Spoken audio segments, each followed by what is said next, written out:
Hey Justine Spark Girls, it's Catherine here speaking with Melissa De La Cruz about her new book, The Van Allen Legacy, from the Blue Blood series. It's no surprise that the books are so popular. She worked as the fashion and beauty editor for magazines such as Glamour and Harper's Bazaar. She now lives in LA with her husband and daughter, and she's here with us on her book tour, and we're so happy that you could be here today. Thank you so much for having me. It's awesome being here. Well, it's wildly popular, and so how do you think that your magazine writing helped you transition into book writing? Or was it natural, or? Oh, definitely. I mean, I'd always wanted to write books, when I first wrote a novel, I wasn't able to sell it, and an editor who liked it said, you should write for magazines and newspapers so you learn how to write professionally and work with editors. And it was just really nice to be a reporter and kind of like learn the New York scene and cover Fashion Week, so it just exposed me to a world that I wouldn't have experienced. And I used a lot of that material in Blue Blood, so it was definitely a very natural progression. Yeah, and the Blue Blood really accentuates this glamorous New York fashion setting, so you really think that your fashion experience has helped you draw lots of material for these books? Oh, definitely. I was a fashion editor, and we did a couple of fashion shoots, so all those kind of backstage, shenanigans, went into Blue Bloods, casting. Definitely Skylar and Bliss had to become models. Yeah. Well, I mean, also too, you wrote the Paris series and the Ashley series. So, which one's your favorite to read and write?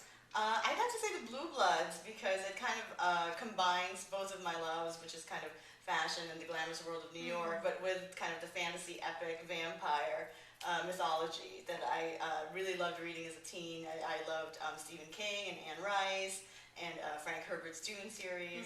So it's just kind of both of the things that I love about books in one book. Good. Well, what other types of books do you like to read? Right now, I don't read a lot of fantasy because I feel like that's what I read growing up and that's what influenced the books, and I don't want to read it now because I feel like I write them and I just don't want to, read about other people's take on the genre. So I read a lot of cooking memoirs because I don't cook. And for me, that's like a fantasy, making all these meals. Well, you have a daughter, so do you read your books to her, or? What do you like for her to read? We are reading a lot of Mo Willems right now, so a lot of Pigeon, Don't Let the Pigeon Drive the Bus, which, she says no a lot, she likes that, and we read a lot of Dr. Seuss and Where the Wild Things Are. I mean, she definitely likes all the classics, and also the girly books like Fancy Nancy. Good. She's a very fancy girl.